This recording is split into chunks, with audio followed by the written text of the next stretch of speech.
Je bénirai l'Éternel en tout temps.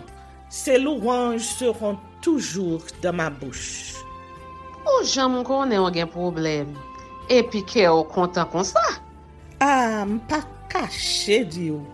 Depuis que commence à lire Bible chaque jour, je senti charge problème moi yo sorti sous dôme.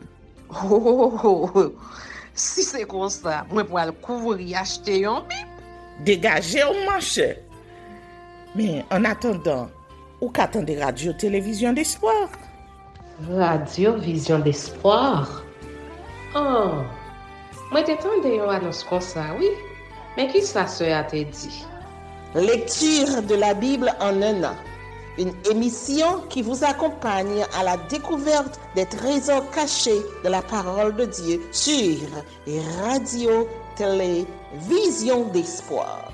Chaque jour de 11h à 11h30 du matin, excepté mercredi 5h30, 6h de l'après-midi, samedi 7h30, 8h du matin, avec les sœurs Chantal Saint-Hubert, Claude Louis Orisma et votre servante Maudeline Maurice Hilaire.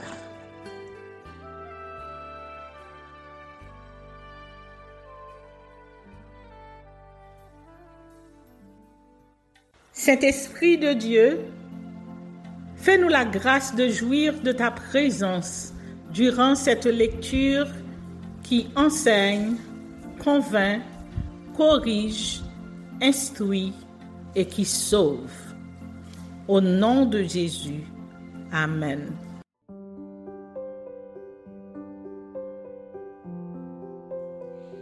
Néhémie, chapitre 13. Zèle de Néhémie contre les transgresseurs de la loi. Dans ce temps, on lut en présence du peuple dans le livre de Moïse et l'on y trouva écrit que l'Ammonite et le Moabite ne devraient jamais entrer dans l'assemblée de Dieu parce qu'ils n'étaient pas venus au-devant des enfants d'Israël avec du pain et de l'eau et parce qu'ils avaient appelé contre eux à prix d'argent Balaam pour qu'il les maudit. Mais notre Dieu changea la malédiction en bénédiction.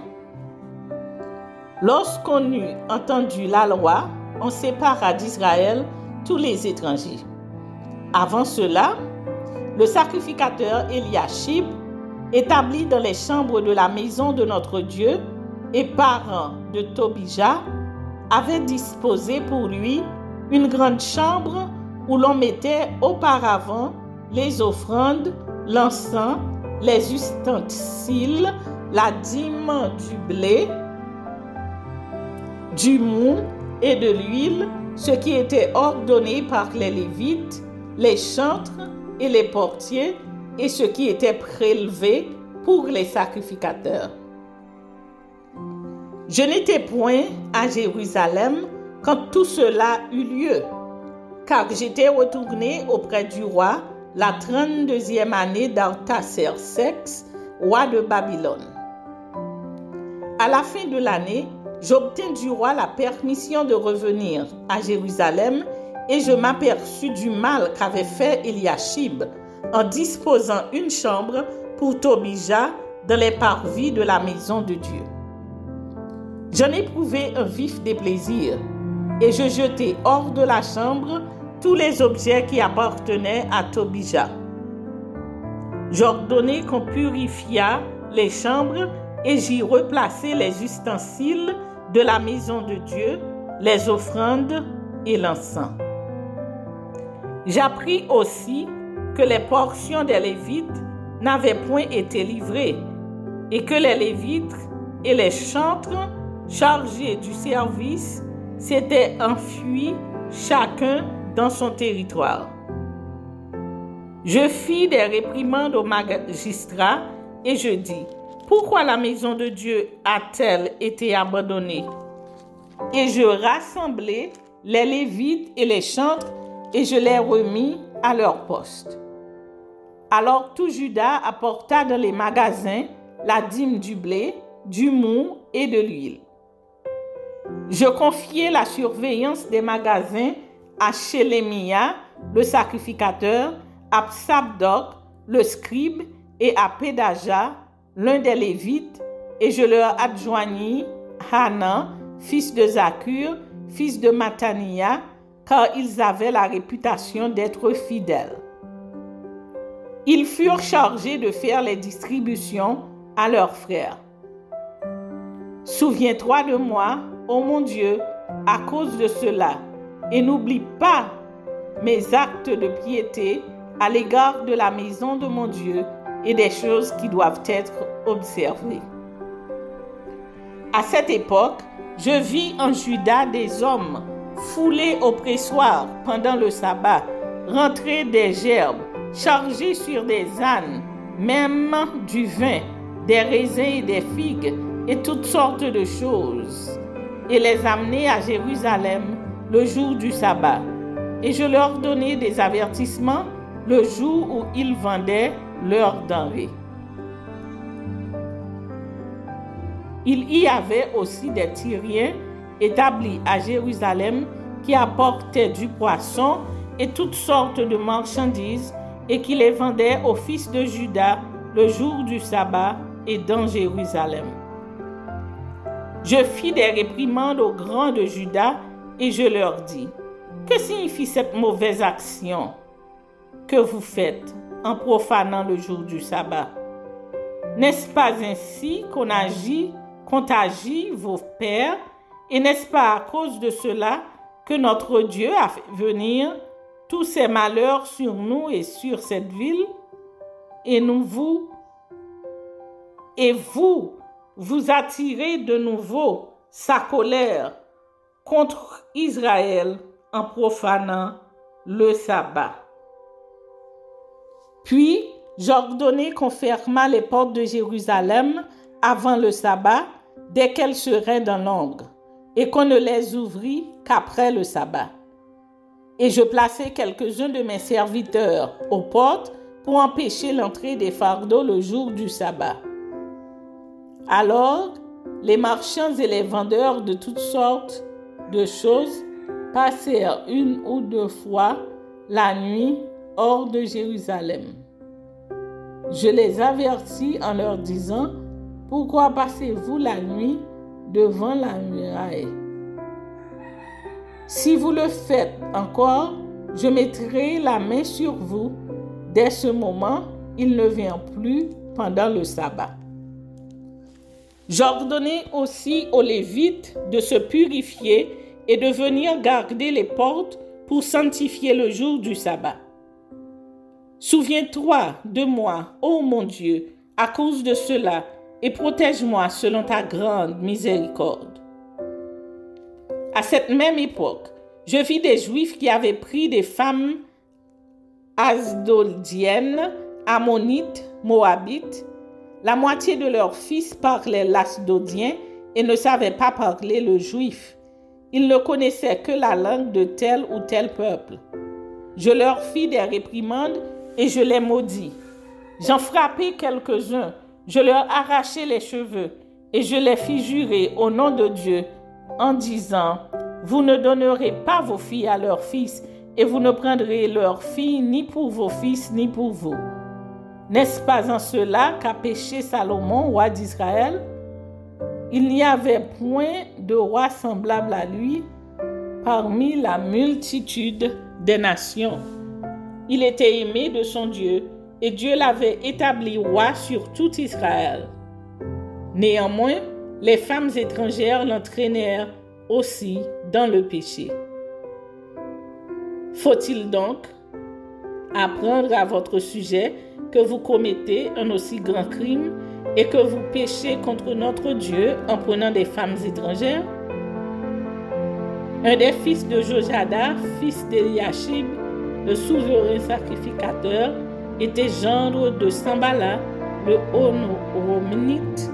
Je le chassai loin de moi. Souviens-toi d'eux, ô mon Dieu, car ils ont souillé le sacerdoce et l'alliance contractée par les sacrificateurs et les Lévites. Je les purifiai de tout étranger et je remis en vigueur ce que devaient observer les sacrificateurs et les Lévites, chacun dans sa fonction. Et ce qui concernait l'offrande du bois aux époques fixées, de même que les prémices. Souviens-toi favorablement de moi, ô mon Dieu.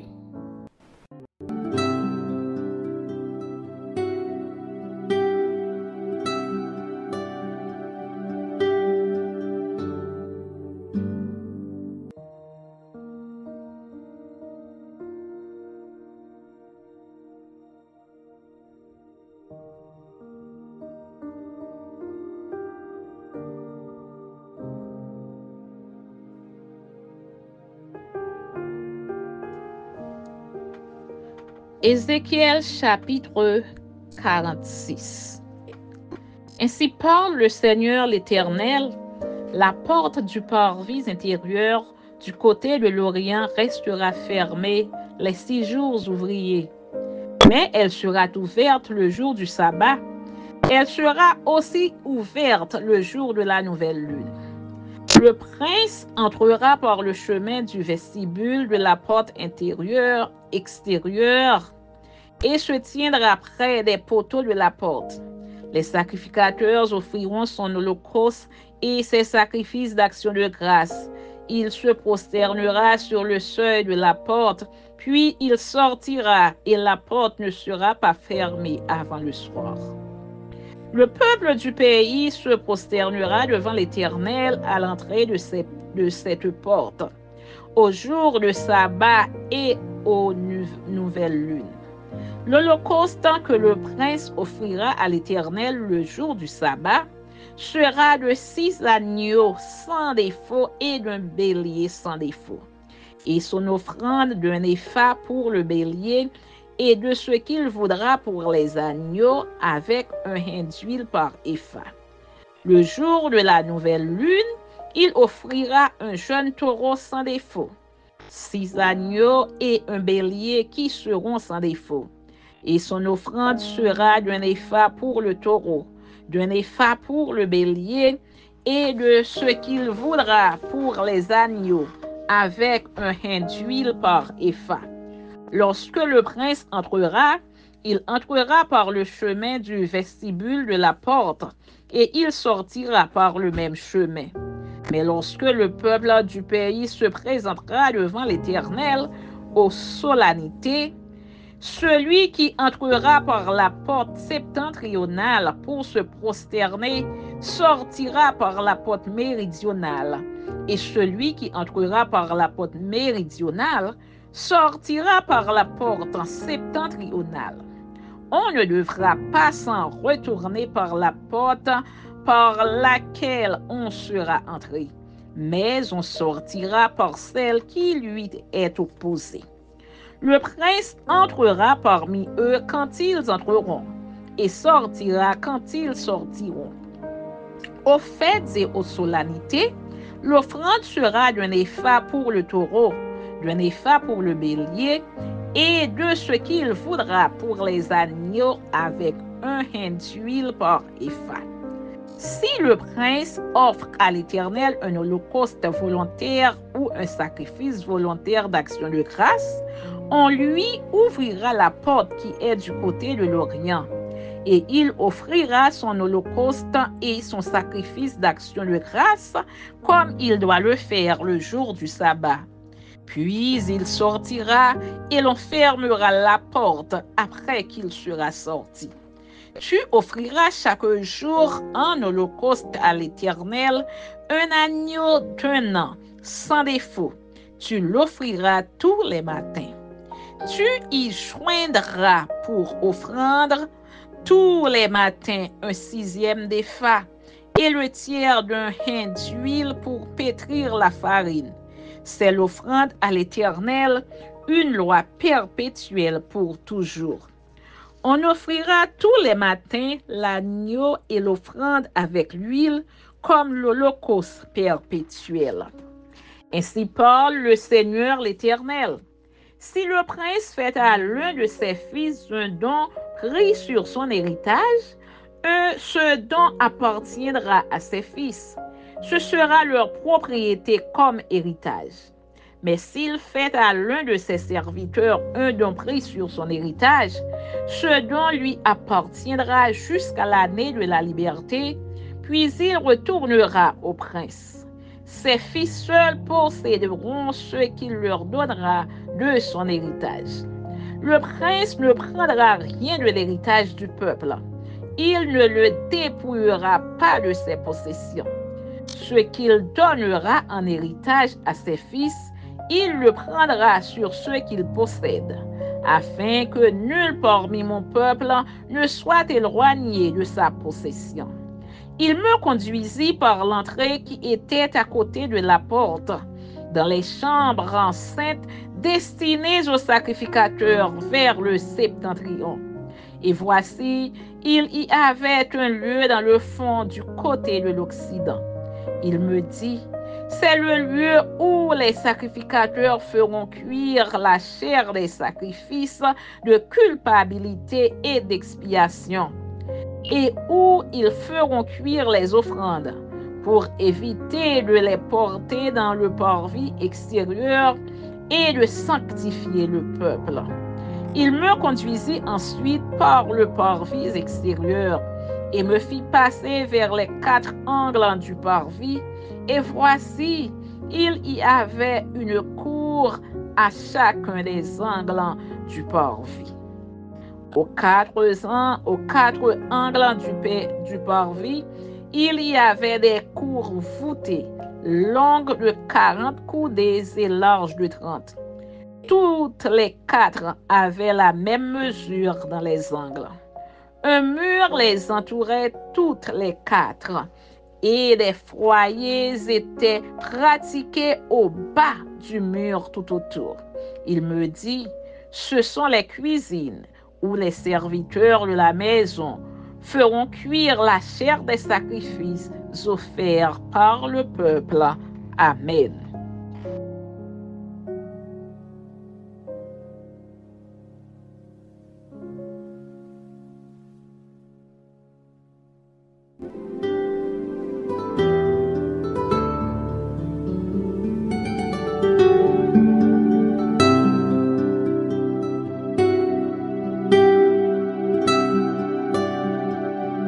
Merci Seigneur de nous donner le discernement dans la lecture de ta parole, que nous y prêtions attention afin d'appliquer notre cœur à la sagesse.